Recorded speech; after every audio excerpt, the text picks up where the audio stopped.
Good afternoon, and welcome to Spotlight on Business, brought to you by the Urbandale Chamber of Commerce. I'm J. Michael McCoy, and we are uniquely Urbandale. My co-host today, Janice Wissanan, and Janice, you have a very special guest today, a friend of mine for many years. Why don't you introduce your guest? I would love to. Today, we're blessed to have Kyle Horn with Iowa Jobs Awards. Is that correct? It's Iowa Job Honor Awards. Very close. Iowa Job Honor, and I love that part. So thank you for being with us today, It's a pleasure. Kyle. Thanks for having me. And the way, first of all, I want you to tell us what this is, but I think it's really important that you talk about how this came to fruition. Okay. And the people that you need to honor, Manpower, who made this dream of yours happen. Absolutely. Yes, the idea first came about when I was working as branch manager of the Manpower office in Ames, Iowa. And in that capacity, I interviewed scores of candidates, and a few patterns began to emerge in my mind. And I realized that there are a lot of individuals out here in Iowa who are struggling with barriers to employment. And I was always haunted by the ones that we were unable to help. At the conclusion of that interview, I'd be forced to shake their hand, thank them for coming in, and say, unfortunately, you're not a match with any of our clients at this time. Here's a list of resources that may be of service to you. And so I was always troubled by those, and I had made a mental note that if I was ever able to give back to help them enter the workforce, I wanted to do so. Well, then my career at Manpower changed, and I transitioned to business development. So instead of business to candidate facing, I became business to business facing. And here the irony really opened up for me, because I heard from one employer after another who complained that they were unable to find qualified talent for their open positions. Well, I had just left a world where I knew there were thousands of Iowans whose lives would be transformed by those jobs. And now I'm talking to employers that say we can't find them to save their lives. So the chasm between those two began to loom very large in my mind. And so I began doing some research, and I found that in the middle of that equation, we have a number of great community-based and faith-based organizations that do a terrific job of equipping those individuals with the technical skills and life skills required to get and hold a job. But they have two major bottlenecks. First of all, they have a lack of candidates who will seek their services, because many of these job seekers have despaired. And then even once they get someone through their program, frequently employers are very reluctant to hire someone with an unconventional past. They're risk averse. Tell me what an unconventional past means. Barriers That's a fancy word for something. Barriers to employment come in a variety of forms. It may be prior criminal convictions. It may be someone with limited English proficiency, an immigrant or a refugee in our state. It may be someone who has a mental or physical disability. Or it may be someone who's just been trapped in a life of multi-generational government assistance dependence, and they really have no marketable skills. So the barriers to employment come in a variety of forms, and all of those constitute a disadvantage to that candidate. Okay. Now, I love stories about people who take ideas and take the chance and put their big toe in the lake. Because everybody has an idea. It's the best idea in the world. Maybe it's an invention. Maybe it's an idea like yours for a business or a service. But they don't take it to the next level because they're scared. They're afraid of rejection. You, my friend, were not only not afraid of rejection, you put your whole body in the water. Tell me how you emailed the president of Manpower. Oh, sure. I started out doing this as a moonlighting venture and developed the Iowa Job Honor Awards, moonlighting on the initiative with the support of our local Manpower franchise. But a lot of nights and weekends were consumed on this. And our first annual Job Honor Awards were a rousing success. It was on the third and final day of the annual conference of the Iowa Association of Business and Industry in the beautiful Paramount Theater, Cedar Rapids, Iowa. The speaker right after me was Mike Rowe from Dirty Jobs fame. So we had a great audience, several hundred business leaders from around the state, and we showed the honoree videos, and 3-minute videos for 2 people from our employee honoree category, individuals who had overcome significant barriers to employment, and then 2 from our employer category, companies that do a laudable job hiring such candidates. And I'll tell you what, there wasn't a dry eye in the house. Yeah. People were deeply moved by that. So I had a link to that video from that event, and I fired it off to the president of Manpower Group. Now, Manpower Group's a big company.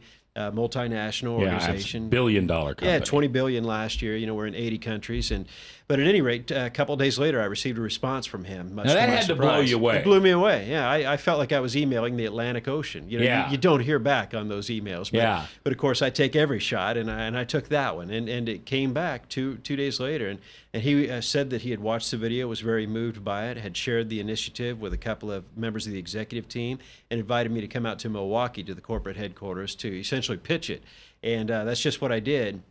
Had a great 3-hour meeting in which I was grilled on the concept, and at the conclusion of that meeting, he indicated that they wanted to help me to achieve the vision of growing this thing nationwide, because it's been my goal from the start to turn this into America's Job Honor Awards, and that's why I purchased the domain jobhonor.org instead of iowajobhonor.org. So we'll be rolling out the Wisconsin Job Honor Awards in 2015. And then after that, in 2016, if all goes well, and it will, then we'll roll out a larger third tier of states and eventually cover the nation.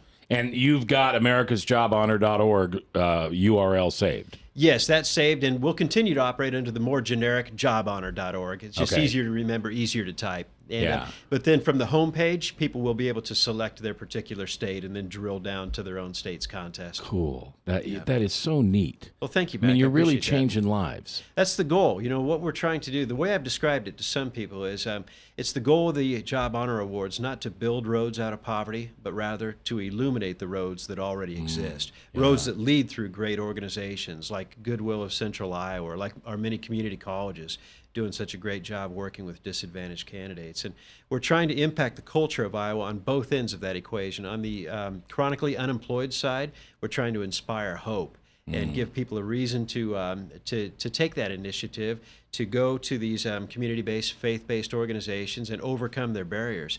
But then also significantly on the employer end of the equation, we're trying to inspire employers to give such individuals a second chance, because hiring managers are risk averse, and we need to tell the story that when you take an individual who has been trained and vetted by a reputable workforce development agency, they represent no greater risk of turnover than a member of the general public. Really? And indeed probably less, owing to the scrutiny that they've undergone in the training. So the stories that our employer honorees tell are that these are not charity jobs. These are individuals making a fantastic contribution to the workforce. They're elevating morale organization-wide.